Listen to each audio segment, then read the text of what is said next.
وَيَقُولُ الْإِنسَانُ اور کہتا ہے انسان اَإِذَا مَا مِتُّ کیا جب میں مر جاؤں گا لَسَوْفَ أُخْرَجُ حَيًّا البتہ ان قریب میں نکالا جاؤں گا زندہ کر کے.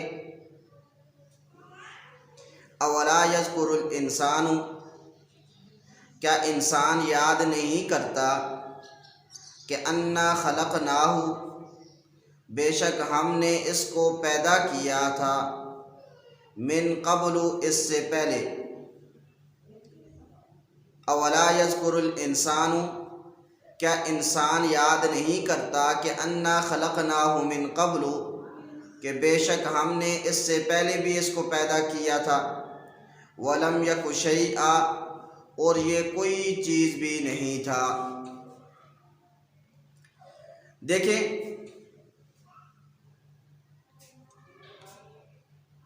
پیچھے ہم نے پڑھا ہے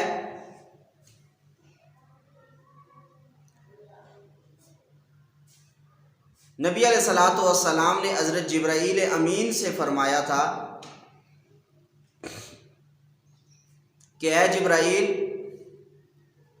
آپ میرے پاس زیادہ کیوں نہیں آتے؟ تو اس پہ جبرائیل امین نے فرمایا تھا وَمَا نَتَنَزَّلُ إِلَّا بِأَمْرِ رَبِّكَ ہم صرف اللہ تعالیٰ کے حکم کے مطابق اترتے ہیں. جب اللہ تعالیٰ کا حکم ہوتا ہے کہ اترو پھر ہم اترتے ہیں.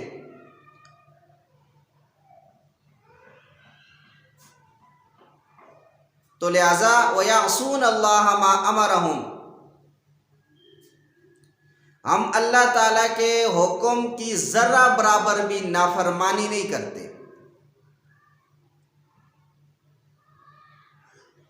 پھر آگے ذکر ہوا کہ رب السماوات والارض اللہ تعالیٰ آسمانوں کا بھی رب ہے اور زمین کا بھی رب ہے. وما بینہما اور جو مخلوقات آسمانوں میں یا زمینوں میں ہیں ان کا بھی رب ہے. فاعبدہ پس اسی کی عبادت کریں. واصطبر لعبادتی اس کی عبادت پر آپ قائم و دائم رہیں. تو اس آیت میں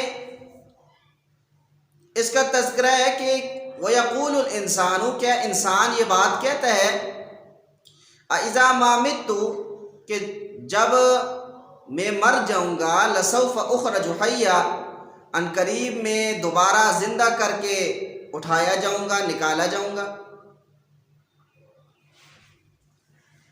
بعض تفاسیر کے اندر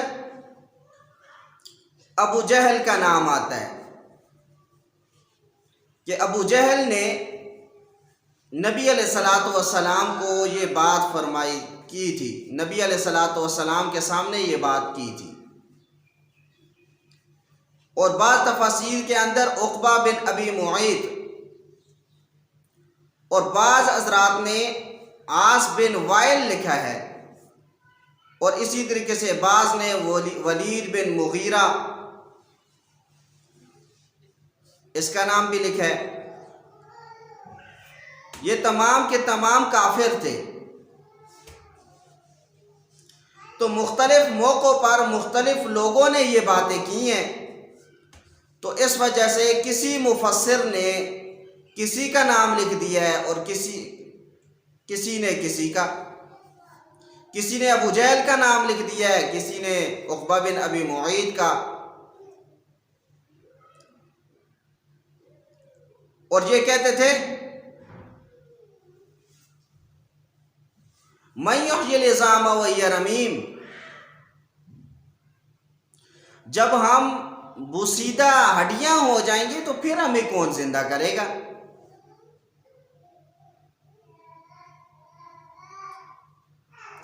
اِذَا مَا مِتُّ لَسَوْفَ أُخْرَجُ حَيًّا کیا جب ہم مر جائیں گے تو ہمیں دوبارہ زندہ کر کے اٹھایا جائے گا. اور ایک جگہ پہ اللہ تعالیٰ نے فرمایا کہ یہ کہتے ہیں ہیہات لما توعدون،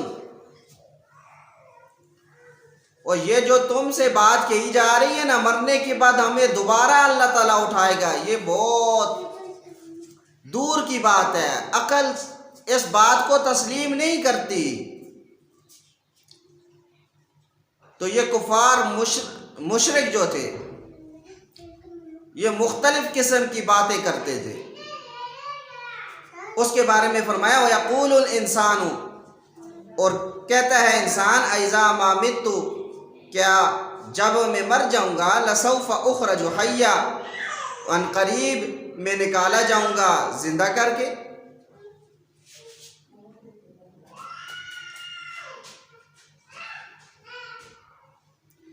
آگے فرمایا اولا یذکر الانسان، کیا انسان یاد نہیں کرتا کہ انا خلقناہ، بے شک ہم نے اس کو پیدا کیا تھا، من قبل، اس سے پہلے بھی، ولم یک شیئا، اور وہ کوئی چیز بھی نہیں تھا۔ جو اللہ پہلے پیدا کرنے پہ قادر ہے تو وہ دوبارہ پیدا بھی کر سکتا ہے، دوبارہ پیدا کرنا اس کے لیے کوئی مشکل نہیں ہے۔ فوربک، پس تیرے رب کی قسم، لنحشرنہم، البتہ ہم ضرور ان کو جمع کریں گے، والشیاطین، اور شیطانوں کو بھی، ثم لنحضرنہم، پھر ہم ان کو حاضر کریں گے ضرور، حول جہنم، جہنم کے ارد گرد، جسیا، گھٹنوں کے بل۔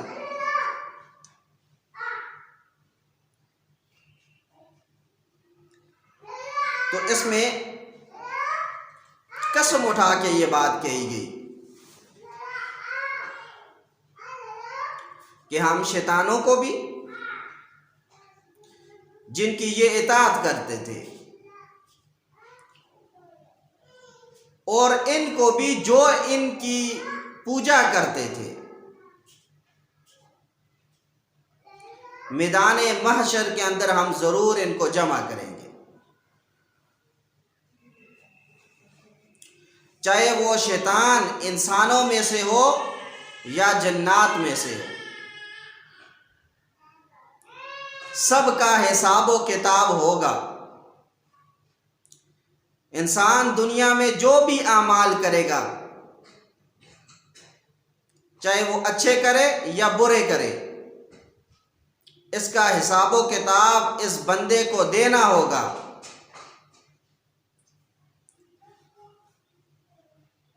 حتیٰ کہ مسلم شریف کی ایک روایت ہے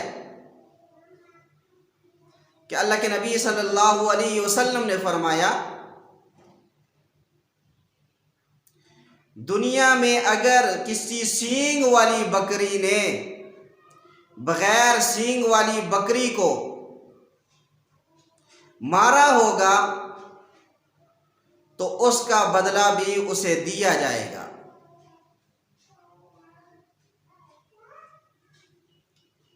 آپ خود اندازہ لگا لیں، جب حیوانات کو نہیں چھوڑا جا رہا تو انسانوں اور جنات کو کیسے چھوڑا جائے گا؟ اور جب حیوانات کو بدلہ دے دیا جائے گا، جس بکری نے سینگ مارا تھا دوسری کو کہا جائے گا آج بدلہ لے لو،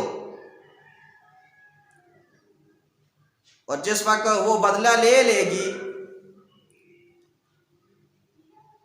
تو اس وقت اللہ تعالیٰ ان حیوانات کو مٹی بنا دیں گے، ختم کر دیں گے۔ جب ختم کر دیں گے تو اس وقت کافر کہے گا، وَيَقُولُ الْكَافِرُ، کافر کہے گا یا لیتنی کنت ترابا، ہائے کاش میں بھی مٹی ہو جاتا۔ جب مٹی ہو جاتا، بالکل مٹی میں مل جاتا، ختم ہو جاتا، آگے سختیاں تو نہ دیکھنی پڑتی۔ وَيَقُولُ الْكَافِرُ سے مراد حقیقتاً کافر بھی ہیں، اور اس سے مراد وَيَقُولُ الْكَافِرُ کافر اعظم بھی ہے، یعنی شیطان بھی ہے۔ شیطان بھی اس وقت یہ بات کہے گا یا لیتنی کنت ترابا، آئے کاش کہ میں مٹی بن جاتا۔ تو اس وجہ سے انسان نے جو اعمال یہاں پر کرنے ہیں، کل قیامت والے دن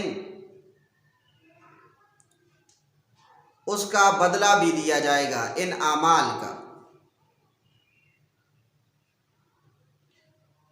فرمایا فَوَرَبِّكَ پس تیرے رب کی قسم لَنَحْشُرَنَّهُمْ البتہ ہم ضرور ان کو جمع کریں گے، وَالشَّيَاطِينَ اور شیطانوں کو بھی، ثُمَّ لَنُحْضِرَنَّهُمْ پھر ہم ان کو حاضر کریں گے، حول جہنم جہنم کے ارد گرد، جسیہ گھٹنوں کے بل۔ گھٹنوں کے بل کا مطلب یہ ہے کہ جیسے ہم نماز میں بیٹھتے ہیں، نماز میں اتحیات کے اندر بیٹھتے ہیں، تو اس حالت میں یہ جہنم کے ارد گرد ہوں گے۔ یہ حالت سب سے عاجزی کی حالت ہوتی ہے۔ ثم لننزعن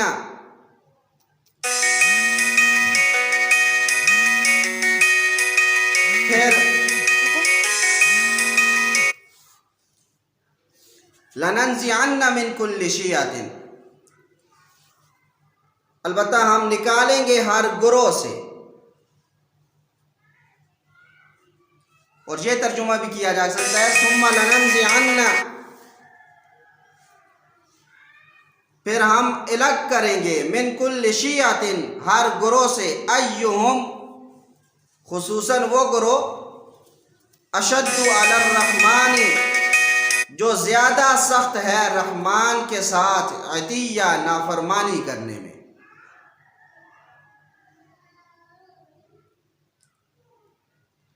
تو اس وجہ سے ان لوگوں کو علیحدہ علیحدہ کر دیا جائے گا۔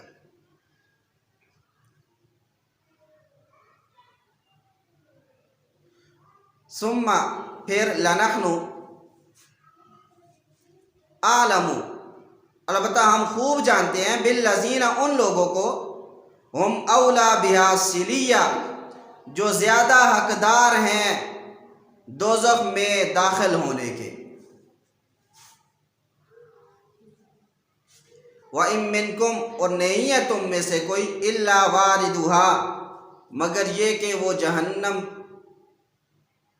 پر وارد ہوگا، جہنم سے گزرے گا۔ کانا علی ربک ہے آپ کے رب کے ذمہ، حتما مقضیہ لازم طے شدہ۔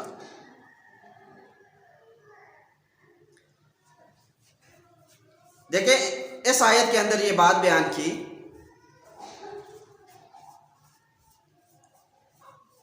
وَإِن مِّنكُمْ إِلَّا وَارِدُهَا تم میں سے ہر شخص نے جہنم سے وارد ہونا ہے، گزرنا ہے۔ اس وجہ سے یہ پل صراط یہ برحق ہے، میدان محشر یہ برحق ہے، قیامت کا قائم ہونا یہ برحق ہے۔ پل صراط کے بارے میں آتا ہے فرمایا احد من السیف یہ تلوار سے زیادہ تیز ہوگا، اور بال سے زیادہ یہ باریک ہوگا۔ چاہے مسلمان ہے چاہے کافر ہے، ہر شخص نے اس کے اوپر سے گزرنا ہے۔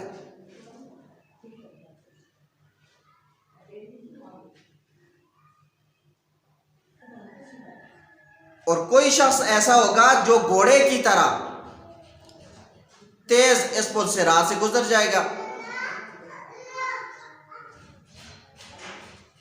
اور کوئی ایسا ہوگا جو اونٹ کی تیز رفتار کی طرح گزر جائے گا، اور کوئی بجلی کی طرح گزر جائے گا، اور کوئی ایسا ہوگا کہ جو ہاتھوں کے بل یعنی کہ ڈرتے ہوئے آہستہ آہستہ اوپر سے گزرے گا۔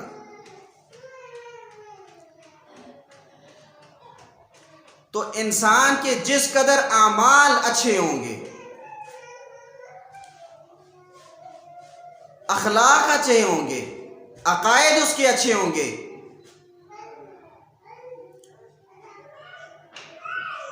اس قدر تیز رفتار کے ساتھ وہ گزرے گا۔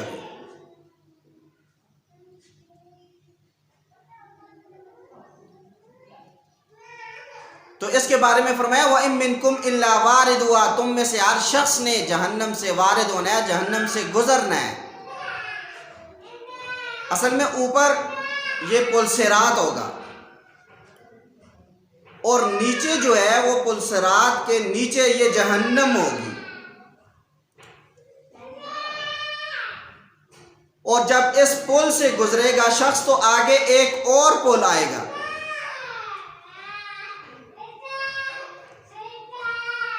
اور اس پل سے یہ بات آپ ذہن نشین فرما لیں، صرف مسلمان ہی گزر سکیں گے، کافر نہیں گزر سکے گا۔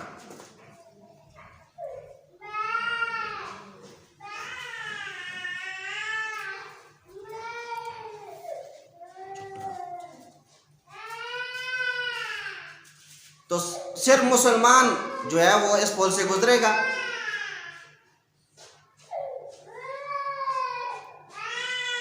اور یہ جو دوسرا پل ہوگا، اس پل پہ جا کر ہر مسلمان کے دل کو صاف کر دیا جائے گا۔ جو کسی کے بارے میں کینہ تھا اس کے دل کے اندر، بغض تھا، عناد تھا، تو اس کو بالکل صاف کر دیا جائے گا۔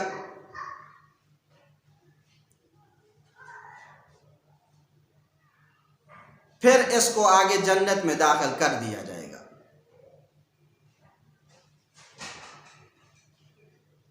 نبی علیہ الصلوۃ والسلام نے فرمایا، حدیث کے اندر ہے، سب سے پہلے پل صراط سے میں گزروں گا،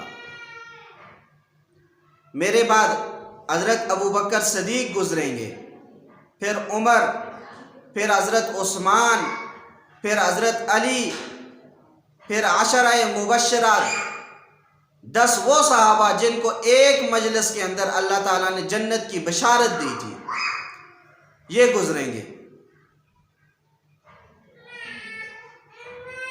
اور پھر دیگر حضرات جو ہے وہ اپنے مقام و مرتبے کے لحاظ سے وہ گزریں گے۔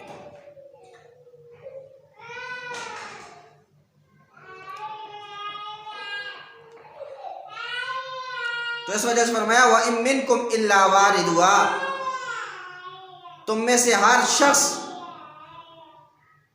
اس جہنم سے گزرے گا، کان علی ربک، ہے آپ کے رب کے ذمہ، حتما مقضیہ، لازم یہ طے شدہ۔ ثم ننجی الذین اتقوا، پھر ہم نجات دیں گے ان لوگوں کو اتقوا جو ڈرتے ہیں، ونذر الظالمین، اور چھوڑ دیں گے ہم ظالموں کو، فیہا، اس جہنم میں، جثیہ، گھٹنوں کے بل، یہ جکڑے ہوئے ہوں گے، اور ان کو جہنم کے اندر گھٹنوں کے بل جو ہے وہ داخل کیا جائے گا۔ وَإِذَا تُتْلَى عَلَيْهِمْ، اور جب تلاوت کی جاتی تھی ان پر، آیاتنا، ہماری آیات، بینات، بالکل واضح، آیاتنا بینات، ہماری واضح آیات جو ہے ان کے سامنے تلاوت کی جاتی تھی، قال الذین کفروا، کہتے تھے وہ لوگ جو کافر ہیں، للذین آمنوا، ان لوگوں سے جو ایمان والے تھے، ای الفریقین خیر، دونوں فریقوں میں سے کون سا فریق، خیر، وہ بہت بہتر ہے، مقاماً، جگہ کے اعتبار سے، وَأَحْسَنُ نَدِيًّا، اور کون زیادہ اچھا ہے مجلس کے اعتبار سے۔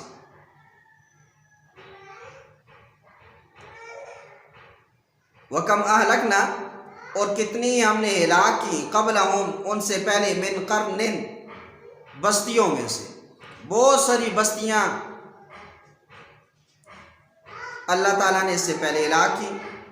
ہم احسن اساساً، وہ بہت اچھی تھی ساز و سامان کے لحاظ سے، ورعیا، اور نمود و نمائش کے لحاظ سے. لیکن اس کے باوجود بھی جب انہوں نے اللہ تعالیٰ کی نافرمانی کی تو اللہ تعالیٰ نے ان کو صفحہ ہستی سے مٹا کے رکھ دیا. قل، آپ کہہ دیجئے، من کان فی الضلالۃ، جو شخص ہے گمراہی میں، فلیمدد لہ الرحمن مدا، پس مدد دے گا اس کو رحمان مدد دینا. یعنی جو شخص گمراہ ہے، اللہ تعالیٰ کا نافرمان ہے، کافر ہے، مشرک ہے، اللہ تعالیٰ اس کو بھی اولاد بھی دیتا ہے، مال بھی دیتا ہے. دنیا کی چیزیں اس کو دنیا کے اندر اللہ تعالیٰ عطا کرتا ہے. حدیث مبارک کے اندر آتا ہے، اللہ کے نبی صلی اللہ علیہ وسلم نے فرمایا، ان اللہ تعالی یعطی الدنیا لمن یحب ومن لا یحب، بے شک اللہ تعالیٰ دنیا اسے عطا کرتا ہے، اسے بھی دنیا دیتا ہے جس سے اللہ تعالیٰ محبت کرتا ہے، اور اللہ تعالیٰ دنیا اسے بھی دیتا ہے جس سے اللہ تعالیٰ محبت نہیں کرتا. دنیا یہ مسلمان کو بھی ملتی ہے، کافر کو بھی ملتی ہے. اللہ تعالیٰ کے حکموں کو جو مانتا ہے اس کو بھی ملتی ہے، اور جو نہیں مانتا اس کو بھی ملتی ہے. آگے فرمایا، وَلَا يُؤْتِي الْإِيمَانَ إِلَّا مَن يُحِبُّ، اور ایک روایت میں ہے وَلَا يُؤْتِي الْإِسْلَامَ إِلَّا مَن يُحِبُّ، اور اللہ تعالیٰ ایمان صرف اس کو نصیب فرماتا ہے جس سے اللہ تعالیٰ محبت کرتا ہے. تو اس سے پتہ چلتا ہے کہ کافر جو کفر پر رہتا ہے اس سے اللہ تعالیٰ محبت نہیں کرتا، تو اس وجہ سے اس کو ایمان کی دولت بھی اللہ عطا نہیں کرتا.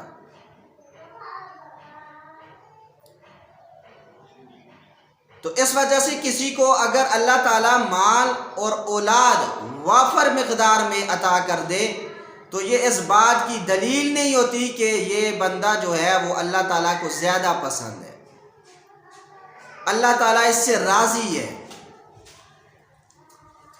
کیوں؟ اب دیکھیں، قارون جو ہے یہ موسیٰ علیہ السلام کے سگے چچے کا بیٹا تھا.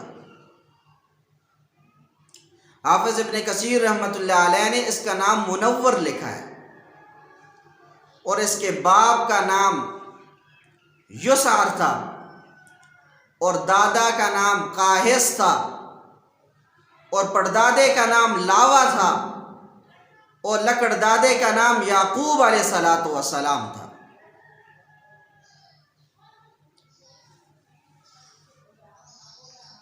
تو اللہ تعالیٰ نے اس قارون کو دولت بہت زیادہ عطا کی تھی، یہ اپنی دولت پہ ناز کرتا تھا، اور جب اس نے حضرت موسیٰ علیہ السلام کے خلاف بغاوت کی، حضرت موسیٰ علیہ السلام پر ایک عورت کو پیسے دے کر تہمت لگوائی،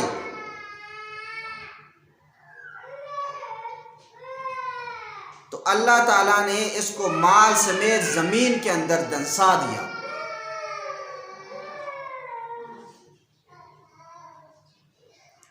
تو اس وجہ سے مال ہونا، اولاد ہونا، یہ اللہ تعالیٰ کے راضی ہونے کی دلیل نہیں ہے۔ تو اس وجہ سے فرمایا قل، آپ کہہ دیجئے، من کان فی الضلالۃ، جو شخص ہے گمراہی میں، فلیمدد لہ الرحمن مدا، پس مدد دے گا اس کو رحمان مدد دینا۔ کیا مطلب؟ کہ اللہ اسے دنیا میں اولاد بھی دیتا ہے اور مال بھی دیتا ہے۔ حتی اذا رأوا ما یوعدون، یہاں تک کہ اذا رأوا، جب وہ دیکھے گا، ما یوعدون، جن کا ان کے ساتھ وعدہ کیا جاتا ہے، اما العذاب، یا تو عذاب، یا اللہ تعالیٰ ایسے شخص کو دنیا کے اندر عذاب دے دے گا، آخرت میں تو عذاب ملنا ہی ہے۔ وَإِمَّا السَّاعَةُ، اور اگر دنیا میں اللہ تعالیٰ نے اس کو عذاب نہ دیا تو آخرت میں تو ہے ہی ہے۔ فَمَا إِمَّا الْعَذَابُ، یا تو عذاب ہوگا دنیا میں، وَإِمَّا السَّاعَةُ، اور یا پھر قیامت، جب قیامت برپا ہوگی، قائم ہوگی، تو اس کے بعد عذاب دیا جائے گا۔ فَسَيَعْلَمُونَ، پس ان قریب وہ جان لیں گے، من ہوا شر مکانہ، کون جو ہے وہ جگہ کے اعتبار سے برا ہے، وَأَضْعَفُ جُنْدًا، اور کون زیادہ کمزور ہے لشکر کے لحاظ سے۔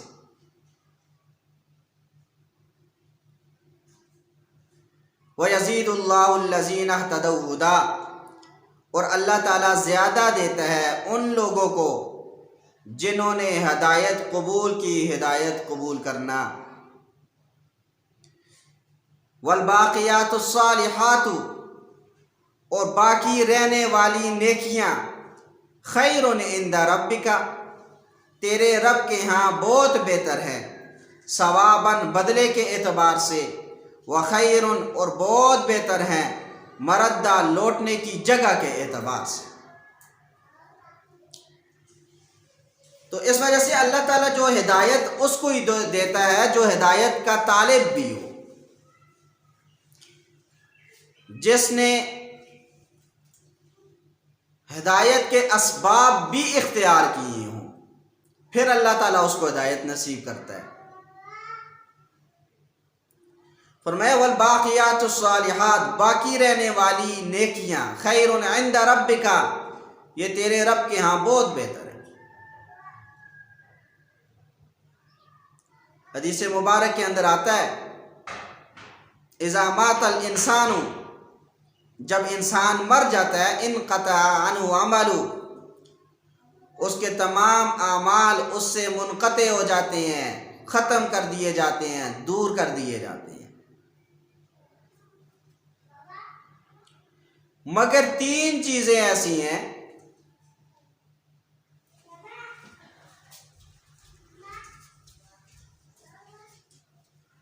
وہ تین چیزیں کون سی ہیں؟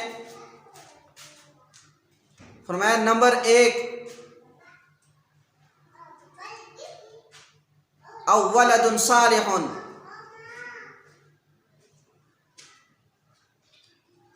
نیک اولاد۔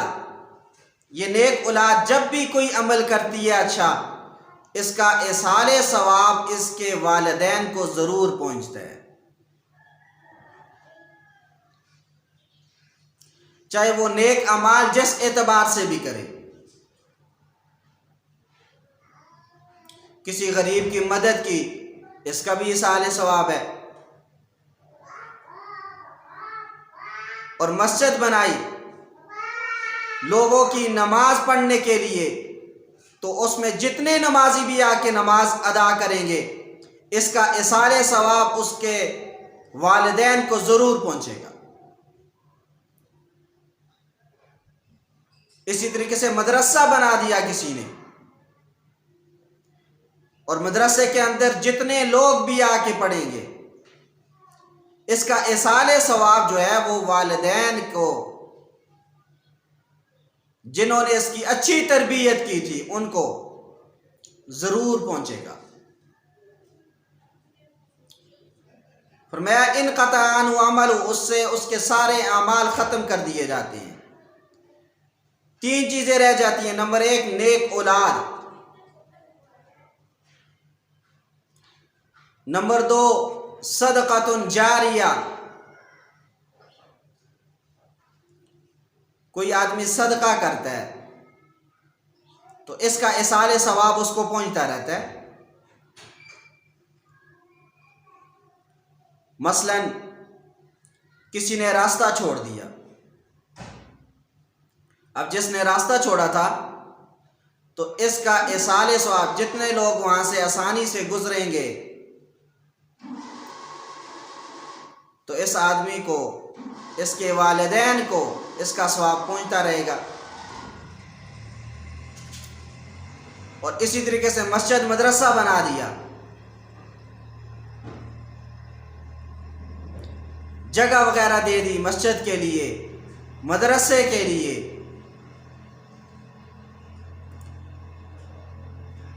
اور قیامت تک جتنے لوگ بھی اس مسجد کے اندر نماز پڑھیں گے، مدرسے کے اندر قرآن کریم پڑھیں گے، تو اس کا ایصال ثواب جو ہے وہ پہنچتا رہے گا ان کے والدین کو۔ نمبر 3 عالم، اپنے کسی بیٹے کو، کسی بیٹی کو، بیٹے کو عالم بنا دیا، بیٹی کو عالمہ بنا دیا،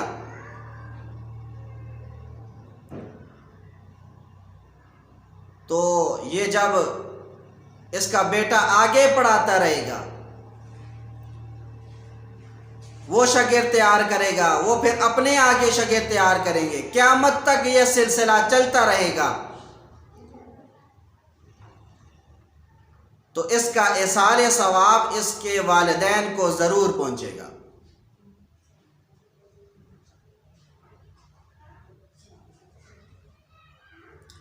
اسی طریقے سے حدیث کے اندر آتا ہے جب انسان مر جاتا ہے تو 3 چیزوں کو وہ ساتھ لے کے جاتا ہے۔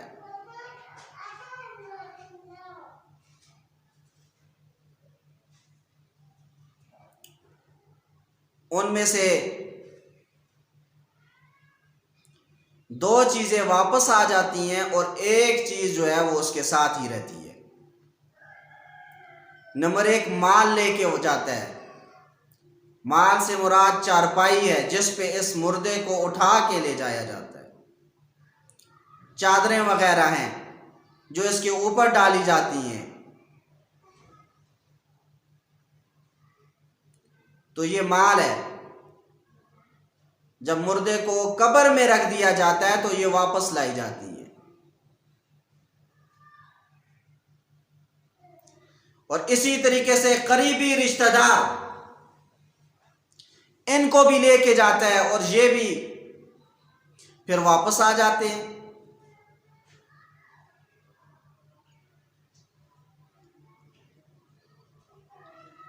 ایک چیز ایسی ہے جو اس انسان کے ساتھ وہاں پر بھی ساتھ رہتی ہے، وہ ہے اس کے اچھے اعمال۔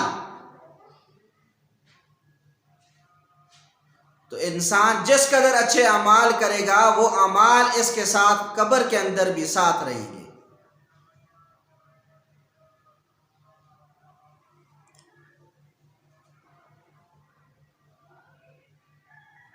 تو اس وجہ سے میں والباقیات الصالحات، باقی رہنے والی نیکیاں، خیر عند ربک، تیرے رب کے ہاں بہت بہتر ہیں، ثواباً بدلے کے اعتبار سے، وخیر مردا، اور بہت بہتر ہیں لوٹنے کی جگہ کے اعتبار سے۔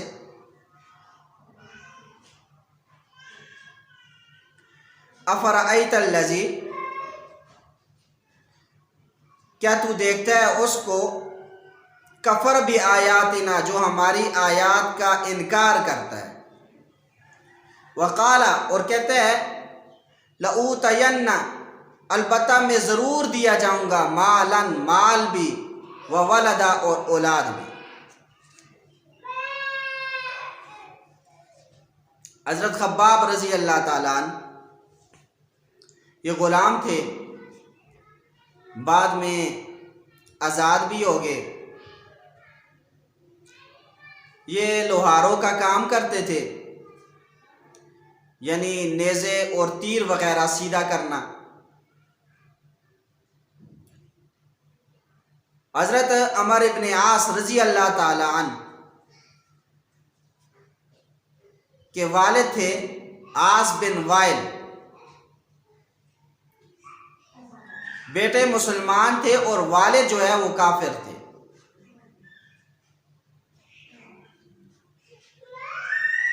تو عاص بن وائل یہ بڑا بد مزاج قسم کا آدمی تھا، یہ کافر تھا اور کفر پہ ہی مرا تھا۔ اس نے حضرت خباب رضی اللہ تعالیٰ عنہ سے کہا میرے تیر اور نیزے وغیرہ درست کر لو، اور زیادہ کام تھا، کافی دنوں تک یہ اس کے نیزے اور تیر وغیرہ یہ درست کرتے رہے۔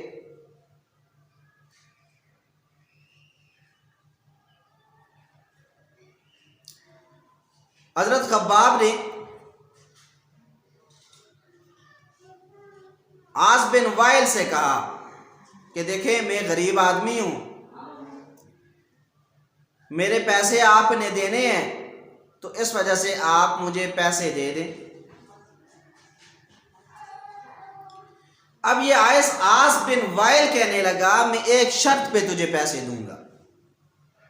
حضرت خباب فرمانے لگے کیا شرط ہے؟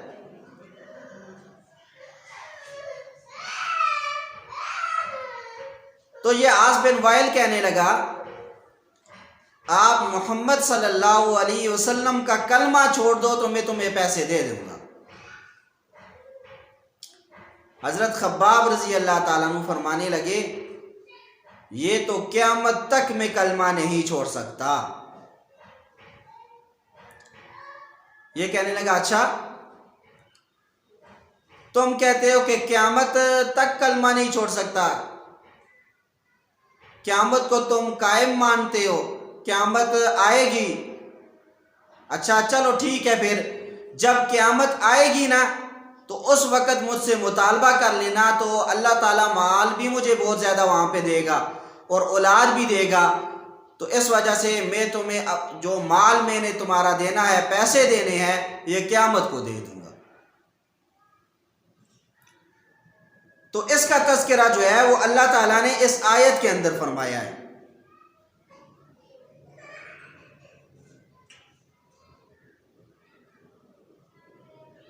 فرمایا افرأیت الذی، کیا آپ دیکھتے ہیں اس شخص کو کفر بآیاتنا جو ہماری آیات کا انکار کرتا ہے، وقال اور کہتا ہے لأوتین، البتہ میں ضرور دیا جاؤں گا، مالاً مال بھی، وولدا اور اولاد بھی، مجھے اللہ دنیا میں مال اولاد دے رہا ہے تو آخرت میں بھی دے گا۔ تو اللہ تعالیٰ فرماتے ہیں اطلع الغیب، کیا یہ غیب پر مطلع ہو گیا ہے، ام اتخذ، یا اس نے کر لیا عند الرحمن عہدا، اللہ تعالیٰ سے کوئی عہد و پیمان، کہ اللہ تعالیٰ اس کو قیامت میں بھی مال دے گا، اولاد دے گا۔ تو کیا اس نے اللہ سے وعدہ کیا ہے؟ کلا، ہرگز نہیں، سنکتب، بتاکید ہم لکھتے ہیں، ما یقول، جو وہ کہتا ہے، وَنَمُدُّ لَهُ مِنَ الْعَذَابِ مَدًّا، اور ہم بڑھائیں گے اس کے لیے عذاب بڑھانا۔ یعنی وہاں پر کافروں کے لیے مال اولاد نہیں ہوگی، وہاں پر کافروں کے لیے شعلے مارتی آگ ہوگی، ہم عذاب بڑھا کے رکھ دیں گے اس کا۔ وَنَرِثُهُ، اور ہم وارث ہوں گے، ما اس چیز کے، یقول، جو وہ کہتا ہے، وَيَأْتِينَا فَرْدًا، اور آئے گا ہمارے سامنے اکیلا۔ جب قیامت قائم ہوگی تو ہمارے سامنے یہ صرف اکیلا آئے گا، وہاں پر کوئی اولاد اور مال اس کے پاس نہیں ہوگا۔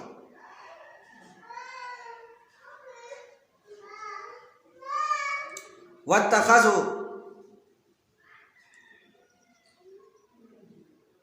اور انہوں نے بنائے، من دون اللہ، اللہ تعالیٰ سے نیچے نیچے، آلیتن الہ، لیکونوا لہم عزا، تاکہ ہو جائیں وہ ان کے لیے عزت کا ذریعہ۔ تو یہ مشرکین مکہ جو تھے، انہوں نے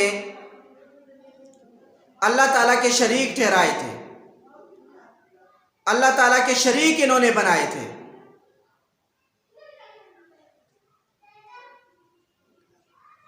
تو اس وجہ سے یہ اللہ تعالیٰ کے ساتھ شرک کرتے تھے۔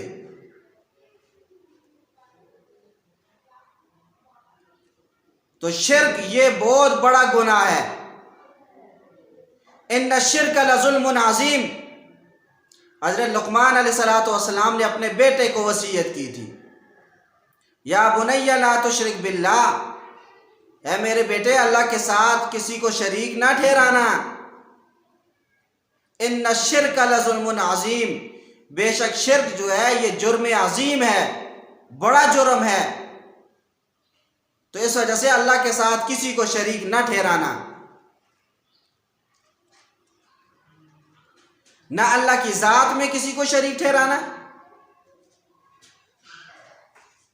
نہ اللہ تعالیٰ کی صفات میں کسی کو شریک ٹھہرانا، اور نہ اللہ تعالیٰ کے افعال میں کسی کو شریک ٹھہرانا۔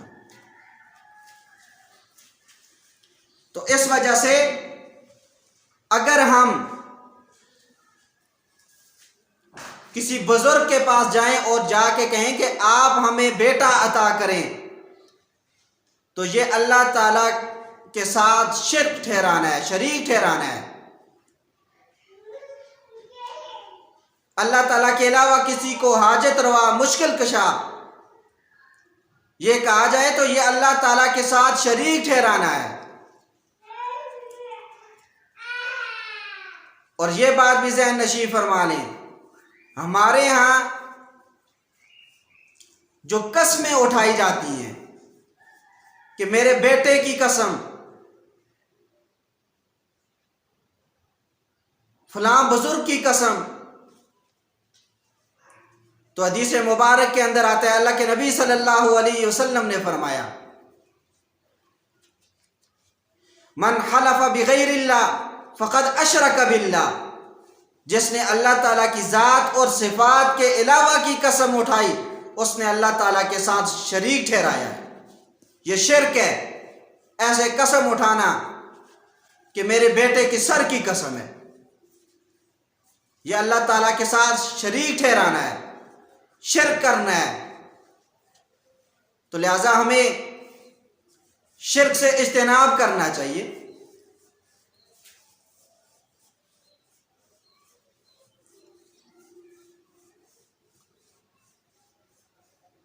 کلا، ہرگز نہیں، سیکفرون،